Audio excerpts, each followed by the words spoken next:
All right, let me go ahead and share the screen.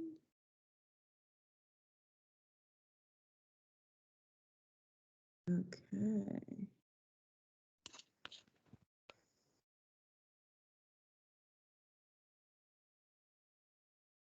Okay, can we see that? If you're nodding, I can't see. Yes, so. yes, we can. Okay. All right. Well, hello, everyone. Welcome to today's webinar, which is on, as you all know, Microsoft Teams. So thank you for joining us on this platform as we're working through some issues on Adobe Connect. We are live on November 9th of 2021. And I'm Crystal Cedino, the Training and Development Manager. Finally, a face to really put with a name and see her in action. As normally all you do is hear my voice. So thank you so much for all of you joining us today. We definitely appreciate this bait and switch that we've experienced. With that, let's just go over some of the features available on Microsoft Teams to, just kind of like familiarize yourselves with it so that you can have the best user experience. So with that, if you're viewing today's webinar via Microsoft Teams, the web browser version, this is what your Microsoft Teams is going to look like as far as where your functions are going to be at and so on and so forth. So all you have to do in order to see where they are is hover your mouse towards the bottom of the Microsoft Teams screen that you're in. And then from there, you'll be able to enable your camera, enable your microphone, mute yourself, unmute yourself. As participants, I don't believe any of you have the ability to share, which is perfectly fine. So if you need to, we'll be handling all of that.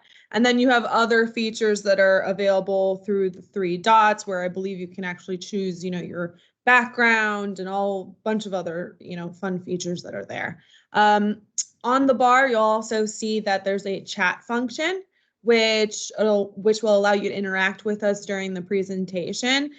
Since we are on this platform, by all means, if you do have questions when there is a moment to interject, go ahead and unmute yourself and ask the question. Otherwise, go ahead and shoot it into the chat box, and then I will go ahead and let our wonderful instructor know what questions you may have. And then just some other features that you do have is the ability to see the participants that are in the room. You can actually see a full-on list. So that is there for you. Some participants love to see it. And then, of course, the red button, which will completely remove you from the meeting. So just be aware of that. And if you are viewing today's session on the actual Microsoft Teams application, all of your features or abilities are going to be on the upper right-hand corner of your Microsoft Teams app. So just be aware that there are some differences when it comes to this, viewing it via the web browser or, the actual app. So with that, I'm going to introduce our instructor, just briefly read his bio, just a few snippets. With us today, we have Adam Rose, who is the Director of Partnerships and Growth for Travoy, a certified B Corporation focused exclusively on promoting housing and economic development for American Indian, Alaska Native, and Native Hawaiian communities. And with that, I'm going to stop sharing this and swap screens so that Adam can go ahead and jump in with the presentation. All right, go ahead and take it on over, Adam.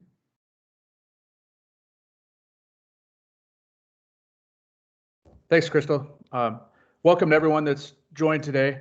I know some of you on, so if the group is able, or if you're willing to unmute yourself, and if you want to just throw out where you're from, that'd be great, just to kind of give us a reference.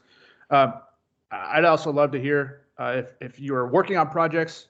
I wanted to just throw out a question to start, whether anyone's working on elder project or on maybe a home ownership project or workforce housing, just to maybe give a better sense of how we might frame the discussion today. So we'll give you a minute here, and if people want to pipe in, that'd be great.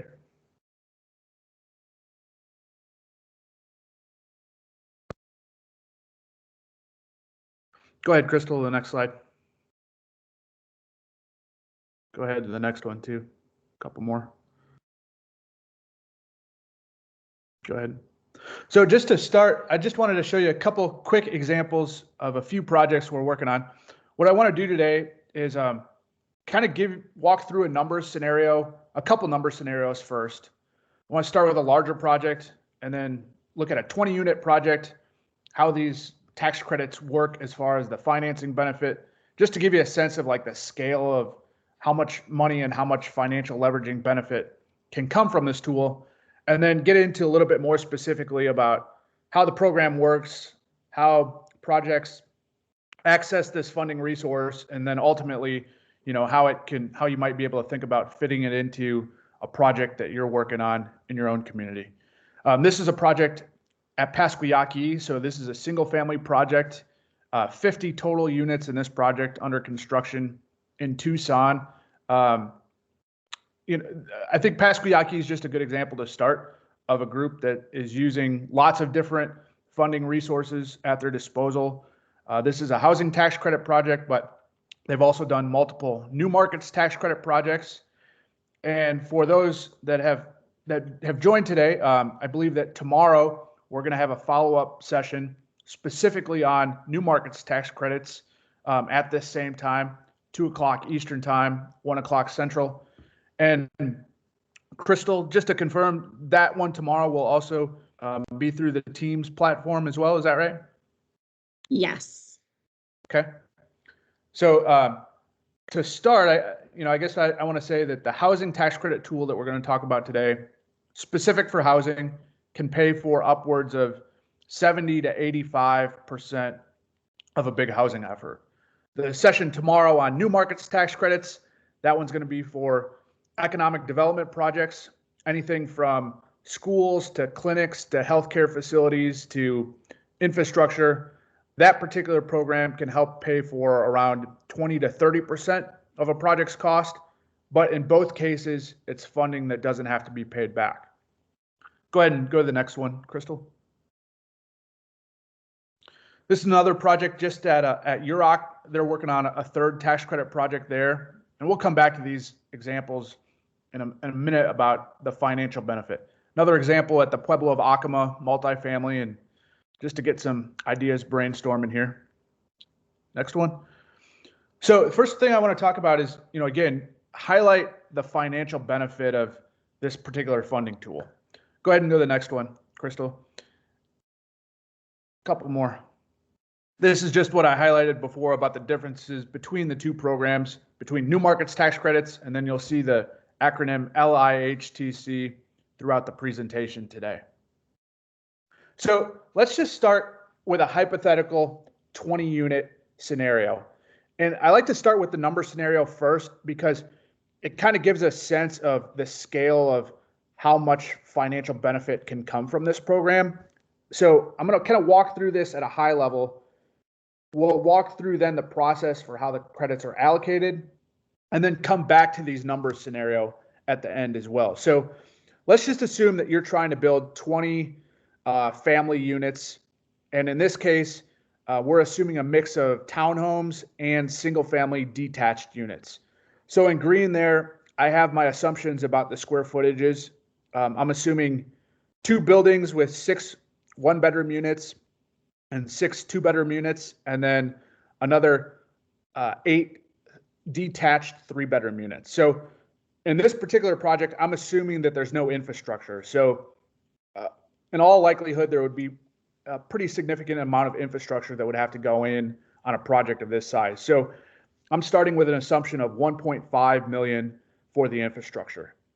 And then before any contractor fees, based on the square footage of this hypothetical project, I'm assuming about $4.4 million for the vertical construction. So to actually build that project from the ground up, about $4.4 million. I also built in another $450,000 of common space community area, where this could be maybe a detached amenity separate from the units with a kitchen or a community facility. Maybe it's part of a small apartment complex where you have common space, a gathering area that's part of your project. So that amenity would be above and beyond the vertical construction of the units themselves. In this scenario, I assume that you're going to pay, the tribe or the housing authority might hire an outside third-party general contractor. So there's fees built in for the work to do the work on your project to basically build your project. And then a contingency, which earns tax credits. And then there's two buckets of fees that I would kind of associate with a tax credit project. So you have the professional fees, sort of the fees to get the project off the ground. That's your architect, your engineer, your geotechnical studies that might be needed. So $500,000 roughly for those soft costs.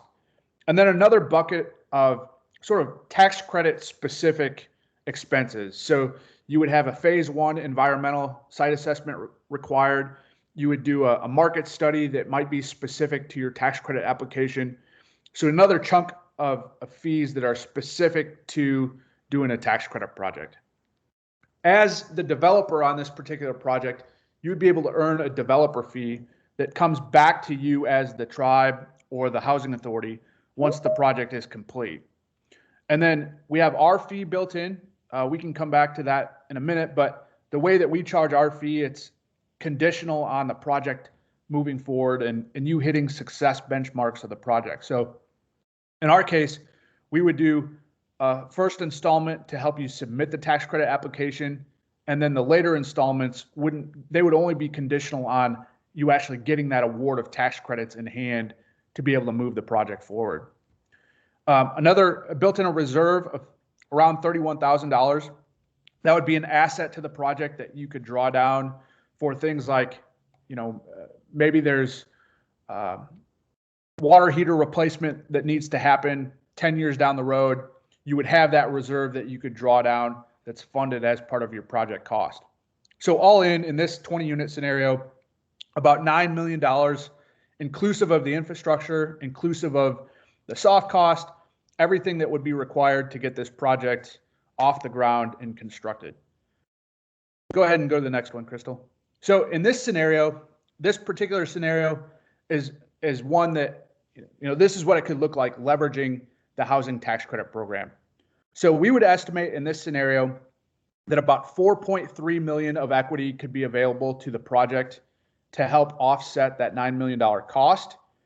And then in a lot of states, there's also the opportunity to earn equity on state credits as well. So a lot of states, what they've done is they've kind of mirrored the federal tax credit policy, and they've implemented their own state tax credits, which provide a whole nother source of equity on your project as well. So when you combine those two sources of equity together on this $9 million project, the tribe is left in this case to fund about 3.3 million of the $9 million project. So you can see that's a huge amount of money, whether we're talking competitive IHBG, ARP funds, there is no other source of funds out there that provides, potentially, 70 to 80% of a project at this scale that doesn't have to be paid back. And we're going to talk about it here in just a minute, but the value of that commodity is the reason that it's now done over 3 million housing units across the entire country. So this is not just a tribally specific program, but it's absolutely a program that tribes should have in their toolbox when you're thinking about meeting the housing needs of your community. So in this case, the tribe would be, or the housing authority or the tribal entity, whoever's developing the project, they would fund 3.3 million of the project initially. So that would likely be paying for the soft cost, getting the project going, paying the start of construction. At that point, that's when equity, the lines in green, would be available from your tax credit investor partner. And again, so tribe puts in their contribution first, equity comes in to complete the project. Then there's a separate program, totally separate from the housing tax credit program, called the Affordable Housing Program. You'll see the acronym AHP. And that program is much smaller, but it works really, really well with the housing tax credit program. So let's assume that the project could be successful, getting another $450,000 grant from the Federal Home Loan Bank district where this project is located. If that was the case, that $450,000 could be applied to the initial contribution of $3.3 million, and also same with the developer fee. So your developer fee you would expect that to come back about 6 to 9 months after the project is complete. So if you use both of those sources of funds to repay essentially your initial contribution, the tribe in this scenario has now done a 20-unit project for $2.2 million of their own money. So if you think about that another way, that's essentially a 75% discount versus trying to do a $9 million project all on your own. So again, huge leveraging capacity, hugely valuable tool to do housing at a large scale. Crystal, go ahead and flip to the next one, because this is a bigger project, a 75-unit project. And here, so bigger cost, obviously, more infrastructure required. You can see the breakdown there, a mix of 1, 2, 3, 4-bedroom units, about 15.9 for vertical construction. On this project, maybe we get to a $23 million project. So maybe this isn't appropriate for all tribes. Maybe they're only trying to serve a smaller market where a 20-unit or 25-unit project makes more sense. But there's lots of tribes that, that have great locations. They're trying to build housing at today's construction dollars. It's not unreasonable to think that you could take on a 75-unit project. Go ahead and flip to the next one, Crystal. So in this scenario, we would estimate that this project could earn about $16.1 million of tax credits. Again, the difference between the total development cost minus that line in green is what the tribe would come up with initially. So in this case, on the $23 million project, the tribe would contribute about $6.8 million. Once that developer fee and that affordable housing program grant comes back, again, it's about a $5.6 million net benefit, net cost to the tribe to do a $23 million project. So these were totally separate scenarios. They were for different conversations in different states, but you can see the leveraging percentage here, 75.2%. Crystal, if you flip back one, it's almost identical, or one more, to the other scenario. So that's extremely reflective of the real leveraging benefit. Somewhere between 70 and 80% is what you could expect paid for by the program that doesn't have to be paid back. Go ahead and click 3 forward, I think. Yep. So the question always comes up here, so this sounds too good to be true. What's the catch here? There's got to be some other catch or requirement that makes this program possible. Well, really what it comes down to is the income levels that you would be targeting with the project. So Crystal, if you go to the next one. So under the tax credit program, one difference between the tax credit program and with NAHASDA is that you're going to be targeting the entire project to families at or below 60% area median income. So these are on a county by county basis, and they're updated annually. I forget which hypothetical county I picked here. I think that this is one in Nebraska, but oftentimes they're all sort of in the same ballpark.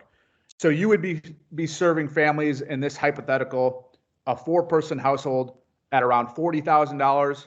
And then as part of the competition for these credits, you might make a commitment to serve and target families at 30% or maybe 50% area median income. So those families obviously would have slightly lower incomes that would be targeted as part of the project. Go ahead. One more. Go ahead and click to another one. So just real quick. So now that you kind of see like the scale of how much money it can provide, $16 million on a $22 million project, $7.5 million on a $10 million project. To get a little bit more into how these credits work, this tax credit program came about in 1986. So it's been a permanent part of the IRS code now for almost 30 years. And the goal at that time was the federal government wanted to get out of doing housing directly, and they wanted to create a mechanism to incentivize private investment into affordable housing. So again, this is not a program specifically for tribes. I point that out because it took from 1986 to 1995 when we helped the Red Lake Reservation Housing Authority do the first tribal tax credit project. So there was a long period where tribes really weren't accessing the program. But now we've helped in that capacity on over 200 projects. More than 5,000 units have been built or rehabbed using the program. So, now it's become a very, very viable tool for tribes to have in their toolbox. The other really important thing to note about the tax credit amounts when we're talking about awards and allocation of tax credits is that it's an automatic tax credit for a 10-year period. So let's say you're the Warm Springs Housing Authority and you've applied to the Oregon Housing Community Resources. You get an award of tax credits on your project for $500,000. That's automatic to the project for a 10-year period. So effectively what you've gotten is you've gotten a commodity worth $5 million, right? Because it flows automatic to the project over a 10-year period. So we're going to get to it in a minute, but the way that this works is the investor is willing to pay you for that stream of tax credits up front. And that's what translates into that equity amount to help make the project possible. So again, when you look at the program as a whole, this has done more than 3.5 million homes, apartments or single family homes since 1986. So there really is no other program. Like when you're talking about affordable housing finance, this is the tool to get the most bang for your buck when you're talking about housing at a large scale. Go ahead and go to the next one, Crystal. So all of that said, there's also a really exciting provision, couple provisions that's in the current legislation that's pending in the Build Back Better reconciliation bill. So it's super exciting to see the infrastructure bill that was just passed on Friday. It's anticipated that that will be signed next week by the president. The Build Back Better reconciliation bill is the other kind of social services package, infrastructure package that would ideally, if the stars align, there would be a huge chunk to benefit specifically affordable housing development and specifically for tribes as well. So what it potentially does is it expands that overall pool of this commodity of tax credits that's going to be available. So when the pool for everyone expands, ideally that means tribes' chances of being able to compete for this resource would be better. It's not a specific allocation for tribal projects, but because of there would be more tax credits on the market and more to be distributed into projects, presumably that gives a better path for tribes to be able to benefit from the tool. Another really exciting provision about the Build Back Better reconciliation bill is that there's language in there that has been discussed and we've been advocating for a very long time that tribes should automatically get a boost of tax credits. So there are certain projects that are in, say, a qualified census tract or in a difficult to develop area that get this boost of credits. What we've been saying is that tribes, their housing costs are unique, their housing projects are unique. They need to benefit from that additional funding source. So the Build Back Better reconciliation bill has a provision that would make tribal projects automatically eligible for this additional 30% boost of tax credits. Go ahead and go to the next one, Crystal. So tax credit, just a quick refresher. If you have a tax credit, what that does is it directly offsets your tax liability. So let's say you have an $8 million tax liability and you have $5 million of tax credits, your tax bill would essentially become $3 million. So that's really, really important for groups that have a big tax liability. So like, companies like Google, insurance companies, banks, they have tax liability that they want to offset. What's also interesting though, is that those same groups also have banking requirements under the Community Reinvestment Act, where they're required to invest in low-income communities. So the tax credit mechanism, it gives them a mechanism not only to make a financial return, but also they get credit as it relates to their Community Reinvestment Act banking underwriting requirements. So that's really what incentivizes these groups to pursue projects and to invest in low-income housing tax credits. Next slide. So we talked about the specific scenario. This kind of just is kind of broadening out, super hypothetical again, just to again kind of reiterate how the flow of these tax credits work. So let's assume $11 million project, and that this project requests $1 million of tax credits. $1 million times 10 years, that's a commodity that your project would have in hand of $10 million. A tax credit investor partner is going to pay you up front for that stream of credits. So if they gave you 80 cents on the dollar for each of those credits, they would essentially be putting $8 million into the project. So again, super high level, $11 million project, $8 million of that is paid for by the tax credit partner. The gap left to fund, by, in this case, by the tribe or the tribal housing authority, is then only $3 million. So that's the mechanism that makes this much, much more affordable to do this $11 million project. So the note there by the arrow, the win in this for the tax credit investor, again, they get this stream of tax credits. You don't have a tax liability. What you need, what the tribe needs, and what the housing authority needs is you want to offset your project cost. You aren't concerned about the tax credits. You want the mechanism to be able to put that money into your project. So you get 70 to 80 to 85% of the project costs covered. That tax credit investor, they get a $10 million tax credit over a 10-year period to offset their tax liability. Next one, Crystal. So again, like, who are these groups? You know, that question always comes up, you know, is it, who wants to buy these tax credits?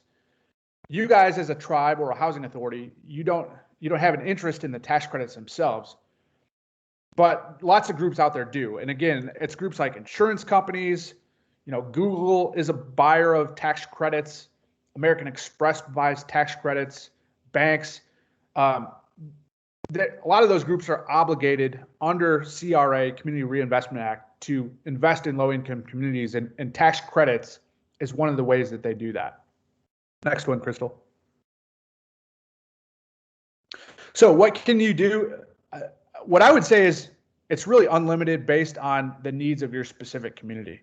So whether that's single family homes, or if you want to do apartment building, or if you want to do a series of 4 or 5 unit buildings on one site, that's all allowable. If you want to do elder housing, certainly allowable. If you want to build a community amenity or an outdoor playground or an indoor gathering space, all of those are options with the tax credit program. Next one, Crystal. The other way to think about doing a project is, you know, maybe you want to start with a particular population you want to target. So maybe you want to do an elder project, or maybe you want to develop a project for veterans in your community. You can kind of build a project around that certain population that you want to serve as well. Perfectly good approach using housing tax credits. Next one. Go ahead and go to the next one. So this next slide, go next one, Crystal. This blue old motel is an old motel that was owned by Socogan in Wisconsin. It had become unusable as a hotel. It kind of used its economic useful life. So they took this project and they converted it into the next slide, 24 supportive housing units for veterans. So in doing so, they totally rehabbed this hotel. They bumped out the fronts. They added a small kitchenette. They combined some of the units. They enlarged the community space. They made all the exterior parking improvements. That was all part of this tax credit effort at Socogan. Next one, Crystal. Another way to think about it is that you can also use it as a mechanism for workforce housing. So Mille Lacs Corporate Ventures, they're the entity at Mille Lacs, the gaming entity. They oversee the business entities and gaming operations at the Mille Lacs Band in Minnesota. So their challenge is there was really no good quality affordable housing in their area for their workforce. So separate from the Tribal Housing Authority, the economic development arm of the tribe took on a housing effort specifically as a workforce retention kind of tool. This is a mile down the road from where their casino is, less than that. It's adjacent to their healthcare clinic that Corporate Ventures owns and operates. But they were able to take this project and basically go to their workforce at the casino and say, hey, like, do you want to live a mile away, or do you want to have to continue commuting, 45 minutes or an hour to Duluth?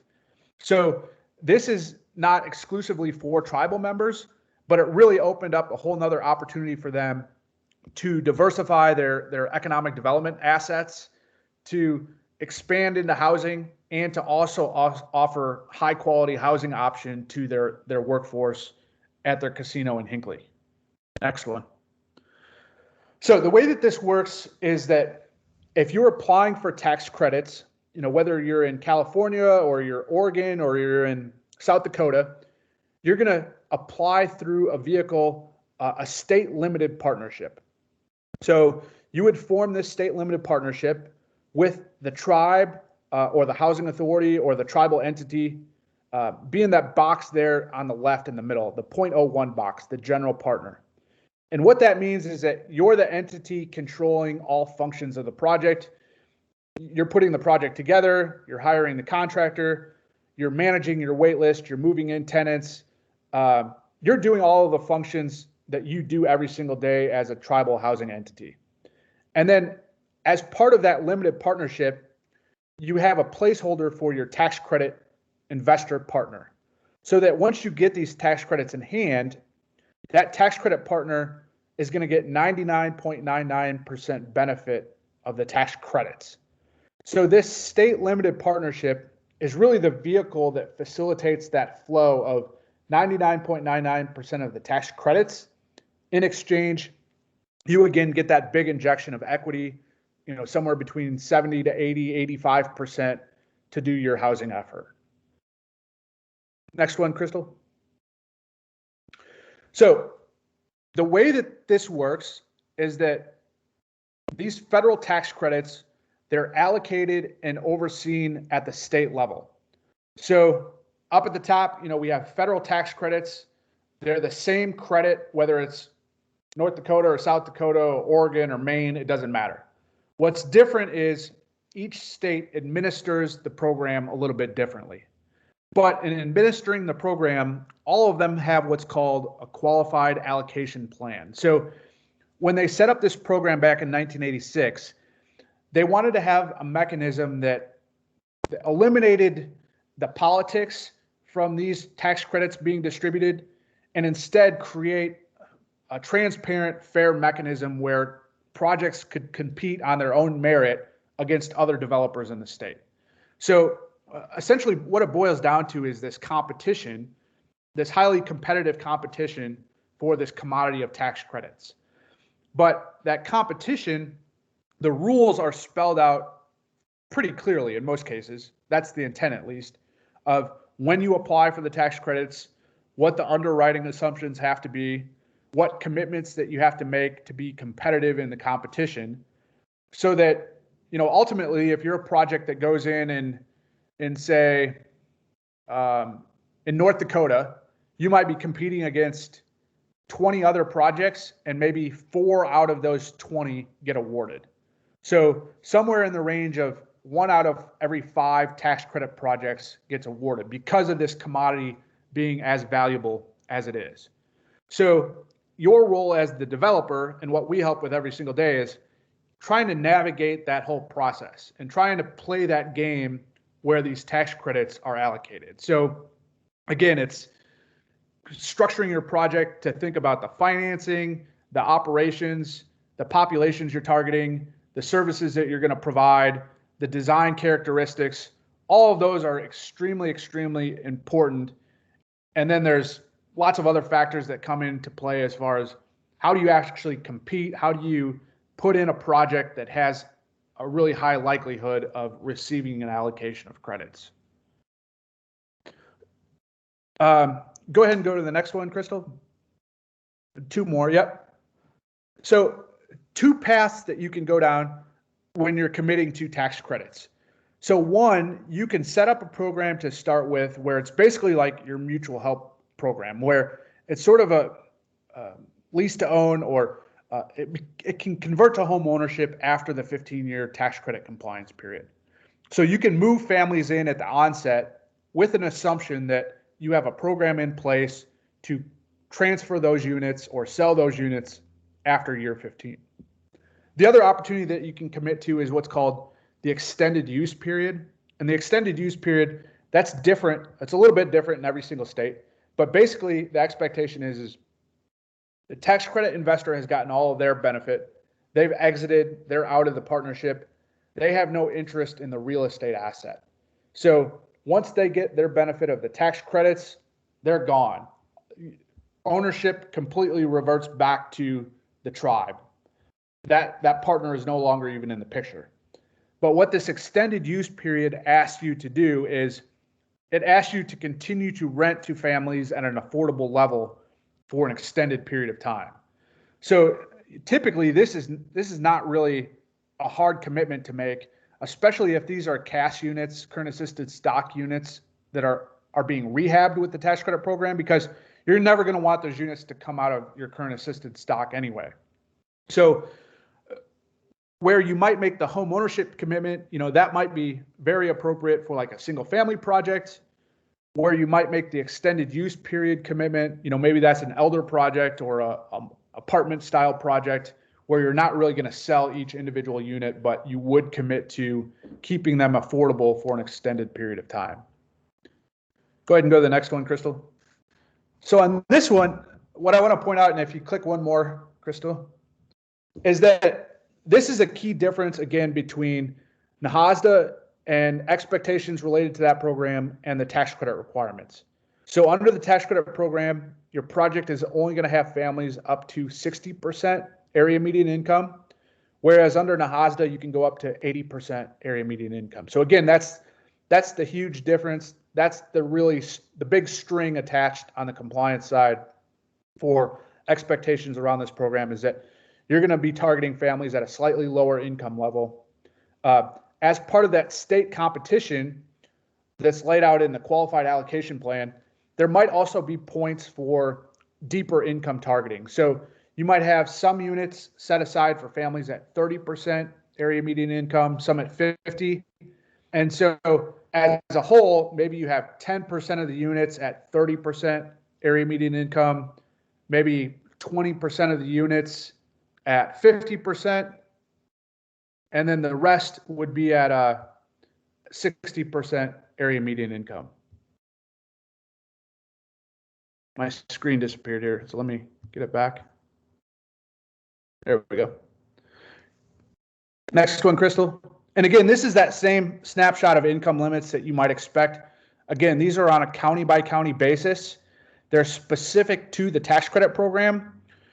If you have a project location that you're thinking about in mind, we are happy to look these up, or I can pass on the link to find these income limits. Again, they're updated annually. They're specific to the housing tax credit program. Next one. So with that, I want to kind of just flip through and give you some other resources and brainstorming ideas about project types and how you might think about projects or what other groups are doing. So since 1995, we've had the opportunity, the small privilege to play a role on more than 200 of these housing tax credit projects in Indian country. So that's helped build new or rehabilitate almost 6,000 homes in Indian country. That's over $1 billion of project cost, and about 831 million of that has been paid for by this program that doesn't have to be paid back. So that's investment directly into Indian country, improving housing conditions that does not have to be paid back. And I'm personally, it's one of the pleasures of my life to work alongside groups as committed to their communities as tribes and tribal housing authorities. And this is just one more tool to be able to push your efforts forward. Crystal, go ahead and flip to the next. So this project is one we're working on. And again, I think these are just helpful examples to show some more context of like what's possible. I would say really be open-minded and think about what your community needs. Start there, and then really there's a way for the tax credit program to fit into that. So this project is a single-family project, all one site. This is a project in Oakhurst, California, so fee land. But I would say half of these examples are trust land projects. The other half are fee land. We've had several projects that have ended up with a mix of both, where they have some of the project in fee and some in trust. So the land status does not matter. You can use tax credits, whether it's fee or trust, and it does not matter. This project, 17 units, about $8 million equity benefit anticipated on this one. It's going to start construction later this year. Go ahead and go to the next one. This one is unfortunately, the video is not going to play here today, but you can kind of see in the far back, there's a line of blue and yellow homes all connected together. So those are the townhome component of the project. And then closer to us are the single family detached units. And then off to the right, there's a little white pad. That's the basketball court. And then all the way kind of in the back, in the background, there's a little white building, and that's the community facility that's part of this project. So a $9.8 million total project cost. This is the third tax credit project at Tohono O'odham Kiki Association in Arizona. About $8.7 million of that was paid for by the tax credit program. Next one, Crystal. Another example, this is a combination of both multifamily units and duplexes on the same site. So in that middle picture of the green unit at the back, there's a door on that back side. And what's cool about this project is that looks like a single family unit from the front, but tucked back behind is actually a small little 480 square foot elder, like kind of granny suite. So grandma has her totally own detached unit, kitchen, one bedroom unit that's kind of tucked back behind the garage. And then the rest of the family has their own house apartment that's again, totally separate entrance, totally independent kitchen. So it's a single standalone unit that grandma could live in by herself. And then the townhome style unit on the back of this unit has an attached car garage on the 3 townhomes at the end. And then there's 2 units stacked on top of each other at the corner where the roof kind of wraps around the corner. So 5 total units in that building. So in total, this is, I think, 36 or 38 total units, all on one site in Arcata, California. Next one, Crystal. Another example of a single family project. This is a project Tohono O'odham is working on their 5th tax credit project now. You can go to the next one.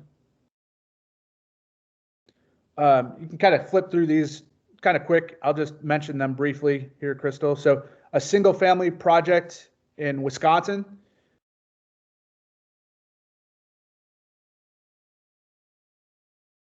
I should say that the common feature of all of these projects, in addition to leveraging the housing tax credit funding, is that we were also able to help as the project architect on all of these. And I think that really the huge benefit that we've seen in that is that we're really able to come up with some awesome designs that communities can be really, really proud of. And tribal members, tenants, they're going to move into homes that are attractive. They're going to want to maintain. Everyone is happy to have them as a resource in the community, an asset in the community. But we can do that within the constraints, the budget constraints of the tax credit program, and really kind of get away from like the old HUD box that everyone knows about and has seen, and create something that is really, really nice for families, and that, just because they're low income families doesn't mean that they don't deserve good quality housing.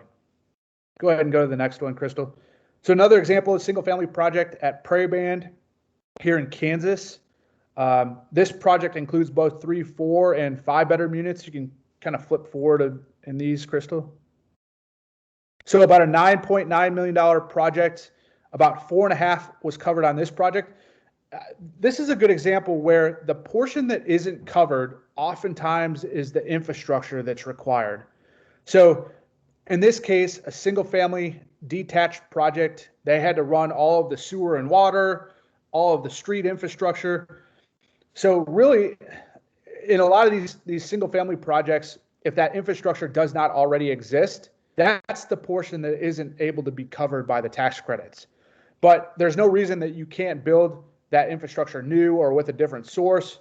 I would strongly recommend making sure that you start thinking about the cost of the infrastructure up front, because in some cases, that might be $3 million on a $10 million project. So it almost needs its own kind of project planning, project finance planning just for the infrastructure to facilitate what can happen above ground for the vertical construction. This is another example, and go to the next one, Crystal, as well.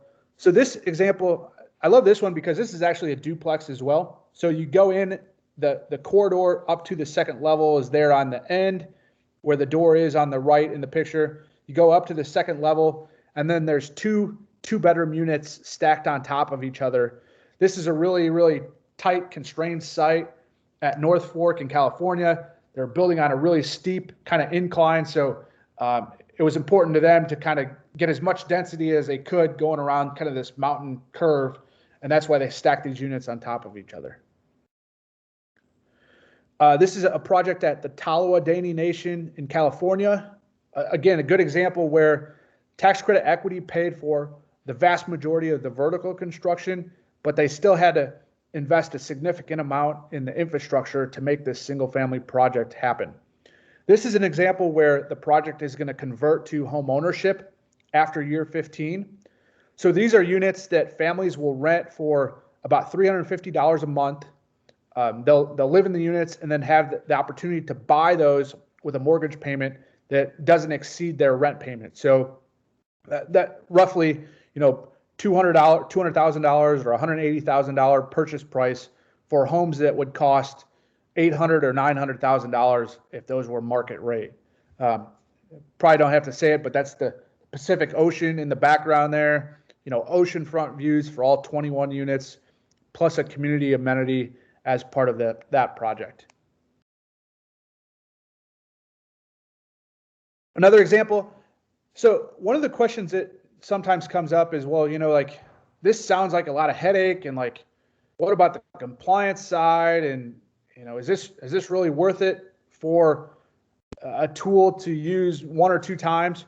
Well, my response to that is that yes, it is complex, but lots and lots of tribes have demonstrated that tribes are absolutely eligible and capable. This is something you do every single day, managing and developing housing. So it's new in that regard, but you're already doing the management function every single day. So once you're able to kind of get through the learning curve on your first project, it opens up so many doors to think about, well, how do we use this in the future? So White Mountain's a good example.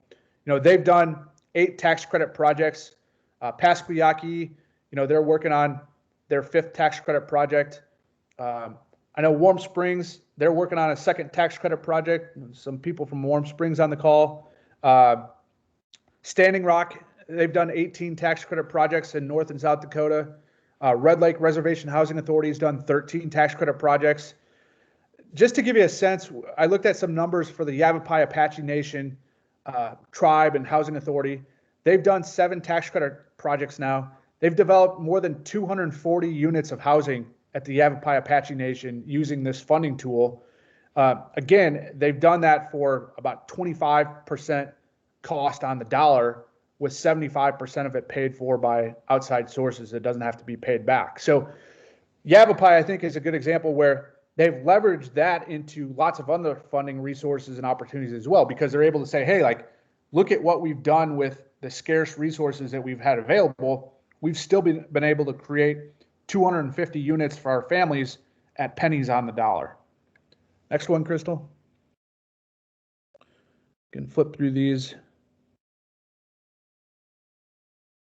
You can flip through these as well. So this is the project at Warm Springs, their first tax credit project. single family detached units with a community facility all on the same site?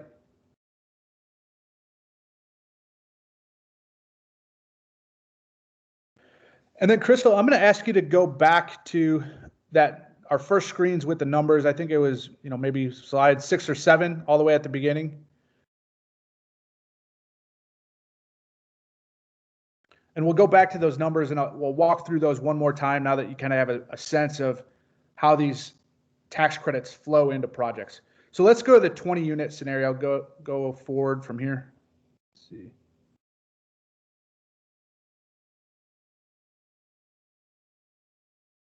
Yep. Okay. So this is the same scenario we looked at previously. I just want to walk this through one more time now that everyone has a little bit better understanding of how the tax credits flow into projects. So we assume just a plug to start with, 1.5 million for infrastructure. That's a number that would be to be determined based on the civil design. It's not uncommon for a detached single family project to have significantly more infrastructure expense because, as you spread things out, as things get less dense, there's more square footage and more linear feet of pipe that has to be done.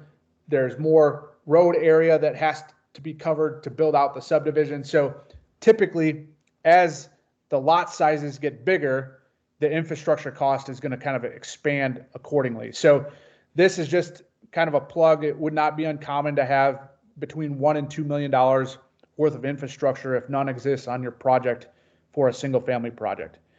And then right now, construction costs continue to be really kind of crazy. This assumes $225 per square foot before any contractor fees. So with those fees built in, we would be assuming here about $250 per square foot for construction costs. I can tell you that in some projects in California, we've seen significantly higher than that. But flip side, there are other projects that are able to still achieve construction at, say at maybe $190 or $200 a square foot. So this is probably right kind of square in the middle if you're starting out with assumptions on your own project. Then we have that contingency also earns tax credits. Go ahead.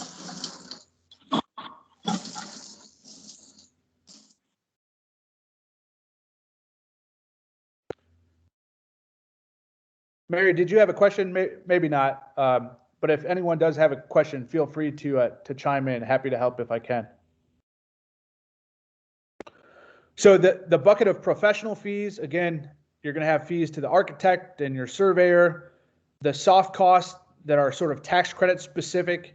So in all cases, all states, the state will charge a fee that's proportional to the size of the tax credits. That's how they're able to continue their operations, by charging a fee to the project. A developer fee, maybe a fee to your consultant. So again, a $9 million project, $451,000 to develop these units. And again, that's inclusive of that developer fee, the reserves, the infrastructure that would go towards that cost. Crystal, if you go to the next one. And again, the way that this gets paid for, $9 million project cost, we would assume that this project would be able to earn about roughly $5.5 million of tax credits over a 10-year period. So in exchange for those tax credits, federal tax credits, the tax credit partner is going to put in about $4.3 million. In this case, they could also earn state tax credit proceeds. So that initial contribution, the tribe would, or the housing authority, they would start paying, things like the construction documents to get to closing, the market study, the phase 1 environmental. So all of the soft cost bucket would basically get paid for first. And then some of construction would start in this process. So you would close with your tax credit investor, and then construction would proceed. You would fund up to $3.3 million in this case. And then that's when you would start drawing down on a monthly basis that equity from the tax credit partner in both state and federal tax credit equity. Again, if we assume that the project could go after that supplemental grant through the affordable housing program, and then use the developer fee to offset the initial cost, the tribe, again, in this case, to build 20 homes has done a $9 million project for about 2.2 million of your own funds. So with that, I want to kind of open it up. I'd love to hear if anyone's brainstorming project ideas or thinking about using this, or if you've had discussions in the past or concerns that have come up. I think it's also worth speaking a bit to the compliance side and, maybe the bad of the program. The bad really is the ongoing compliance. But what we see is tribes, you do that every single day with NAHASDA. So there is some reporting that's required. You have to be diligent about moving in income qualified families. But really, the recapture of these tax credits is extremely limited. That only happens to the extent that you're not renting to income qualified families and you let the units deteriorate to the point that they're not habitable. So you're never going to do that. Tribes, that's not how they operate their housing. It's fairly easy once your project is up and running to maintain that compliance. Typically, inspections from the state happen one time a year, maybe two at the beginning. And then your investor partner might come out and do a walkthrough in-person inspection one time a year as well. But in exchange for that benefit of $8 million on a $10 million project, oftentimes that's a very worthwhile trade-off to be able to use a funding tool at this scale and capacity to meet the housing needs in your community.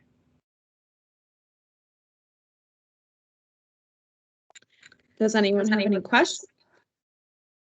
Feel free to throw it into the chat box. We're here to, be as helpful as possible. If you're lost as well, feel free to absolutely throw that in there. We'll clarify things as best as possible too. One other note on how you go after these tax credits. So these tax credits, typically there's only one round per year. So this competitive competition that I talked about that's administered by each state, oftentimes now states are going to a one single round application per year. So like, to give you an example, in California, that date is it's the end of February. And then the timeline, what that would look like is you would apply in, say, March 1st, and then you wouldn't find out about your tax credit award until, say, June or July of next year. And then you would spend about 6 months going through another phase of due diligence closing with the tax credit investor partner. So maybe you start construction by, say, December of 2022, and then maybe you build that entire project. You would have about 2.5 years to complete that project. So your entire, let's say, 20 unit or 30 unit project would be complete by 2022. Let's say middle of 2024 would be a very plausible timeline for using housing tax credits. It looks like you have a few questions in here. So Brian's wondering, how do we connect/find companies that are interested in tax credits? Yeah, so Crystal, if you go, well, my contact information is on that very last slide as well. What I would look for what I would advise looking for if you're looking for help in this capacity is, is this a group that understands Indian country? Is this a group that understands sovereign immunity and TSRs and title status reports and how that impacts projects and dispute resolution mechanisms? There's lots and lots of groups out there that do tax credits in the for-profit and nonprofit world, but that doesn't necessarily mean that they understand the unique nature of tribal housing and the markets that you're trying to serve, and how housing is sort of a social service in a lot of ways for tribal communities, and not just about the bottom line.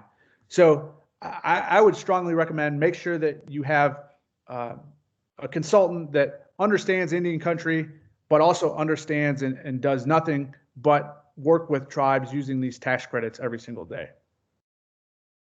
I see Crystal put my contact information there in the chat. Thanks, Crystal. So yeah, feel free to reach out to me. Typically what we do is, if you have either a concept or an idea, it all starts obviously with the state that you're located in. So I can pretty easily say, here's the dates when these applications are due. We can start talking about, project concepts. If you're, maybe you already have a concept in mind, you could start doing some due diligence on locations, like how would this score in the competition? Is this a resource that, maybe there's an education training process that has to happen with the tribal council or your board. That's something that we do every single day. And we understand it's a complex mechanism. So sometimes it's not unlikely to take a whole year of planning to try to put together a project that's going to be competitive for these tax credits. What we've found is that, we could put an application together and submit an application in, say, 2 months, but that doesn't really give you and the tribe and the council and your team adequate time to think through all the issues. Who's going to manage the project? What's this going to look like on the back end? What implications does this have for my programming and the rest of my budget? So it's very plausible that you could spend, 9 months, 12 months just planning to submit a tax credit application. So what I would be thinking about is, maybe, if you're in California, this isn't a project for 2022. This might be a project that you're thinking about for 2023.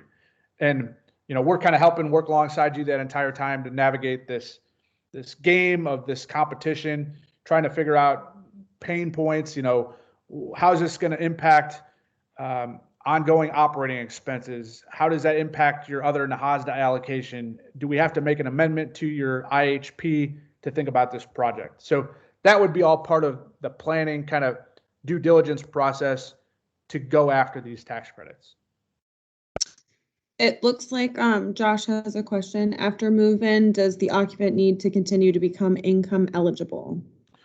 Yeah, great question. So the answer to that is no. So they have to qualify at initial occupancy, and they have to qualify at those income levels that would be applicable to your county.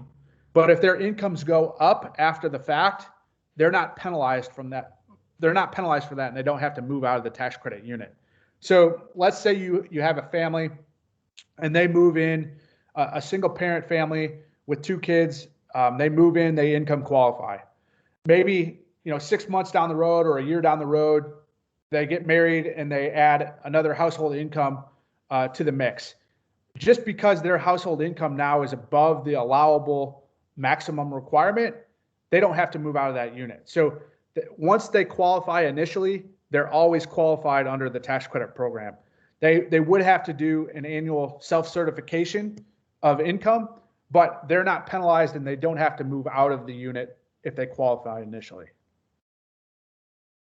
Amazing. And Brian's asking again, is the property able to be upgraded rent raised on when doing the 60-year rentals? Yeah, so that would be at your discretion as well. So if I might not understand the question correctly, but let's say you're using tax credits to rehab current assisted stock units that are already part of your portfolio. And those tenants currently pay $50 per month in rent.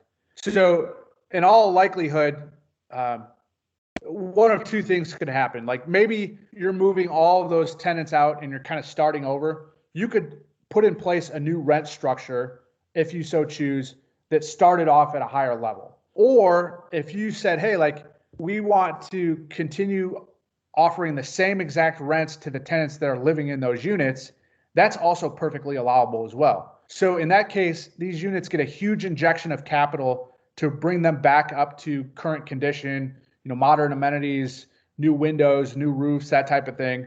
But you keep their rent structure exactly the same.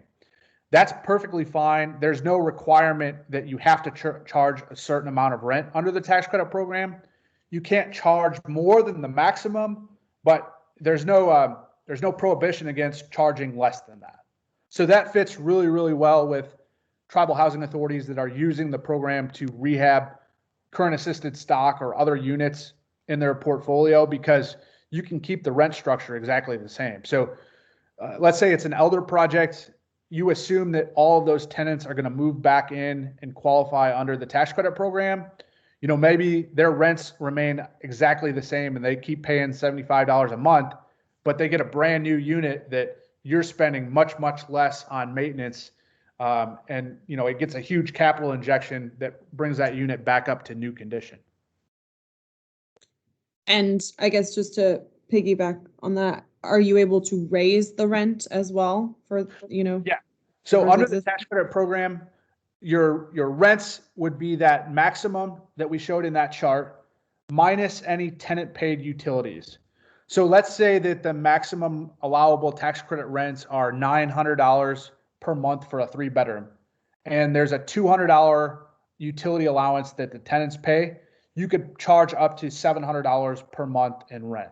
And then those income limits and rent limits, they're adjusted annually as well. So typically they go up. So the expectation is if you wanted to, you know, you could raise those rents 2% or 3% every year. And that's how for-profit developers ensure that projects remain sustainable for the long run, is that they're using the rent proceeds from the project to offset any operations. Thank you. Does anyone else have any other questions? Feel free to unmute yourself, throw it in the chat. We're here for you. We have another 15 some odd minutes. I want to give you the opportunity to ask all those burning questions. In the future, if we ever come to like a part where we would need like say maybe some advice or something from you guys, would we be able to email you guys directly and just ask, you know, for some absolutely. advice? Yeah, like so I mean, and stuff. Yeah, I mean, we do this every day, and like we're not going to charge for things like, you know, even just education sessions with the board of commissioners. Like sometimes there's quite a process just to figure out, you know, is this a tool that makes sense for our community, or like what things do we need to think through? So we understand it's complex. Oftentimes it's brand new. You know, you might have a whole new board, you know, you might have new staff that's coming on. So that's not something that we ever charge with. Again, what we do is we charge that first installment to get tax credits, and then we don't charge that rest of our fee until we get tax credits, till we find your tax credit investor, until you close on that financing and the project is actually moving forward. So, you know, to understand the tax credit tool, we're doing trainings like this kind of all the time. Happy to do it with a board or a group of team members, or, you know, maybe it's the executive director and some decision makers. Like that's often how a tribe decides, like, hey, this makes sense. This is worth us exploring a little bit more. Is starting that due diligence process and starting that education process. Awesome. Thank you. You answered all my questions I had. Thank you. Anyone else? Feel free. What I would say is that, again, tomorrow we're going to talk specifically about new markets tax credits. So it'll be, I'd like to point out right now that it's a completely different program. That program is for things like clinics and admin facilities and schools and broadband infrastructure. Maybe you're doing a fish processing plant. It's a federal tax credit on the economic development side, but it operates completely differently from this housing tax credit program. So if you do have an economic development need in your community, or you're on a board that's putting together a new clinic or a new treatment facility, information tomorrow will be completely different, structure-wise, process-wise. It's a federal credit, but that's about where the comparison ends. So certainly encourage everyone to tune in tomorrow as well for the discussion on new markets tax credits.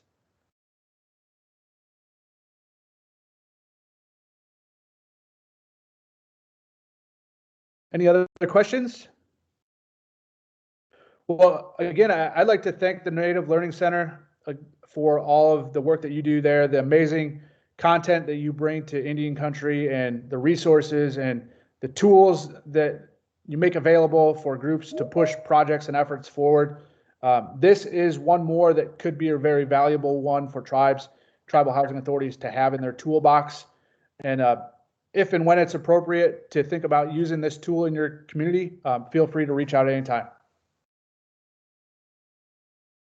Thank you, Adam. Definitely appreciate you doing these webinars with us, for us, Indian country, and so on and so forth. So definitely. And I went ahead and plugged in tomorrow's registration link. Again, we apologize for the technical difficulties that we're experiencing and appreciate all of you joining us on this platform. I know it's not our standard or our usual, but this session is recorded. It will be available on our YouTube channel. So if you have any colleagues that you wanted to, sit through this, watch it, please feel free to refer there. Or as Adam mentioned, he's happy to help all of you any way possible, re-explaining, so on and so forth. So don't feel shy.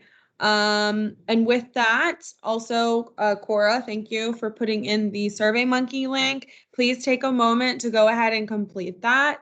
It just lets us know how we can improve these webinars. It also, lets Adam know what else, may be missing, maybe needs to get added if there is anything. So please take a minute to go ahead and fill that out. It's completely anonymous. We have no idea who submits it, but it is helpful for us and our subject matter experts. So please, please, please. I'm trying to think of anything else I want to mention really quickly. That's about it. We really hope you guys enjoyed today's webinar, and we hope to connect with y'all real soon. So until tomorrow, we'll see you then. Thanks, everyone. Thanks.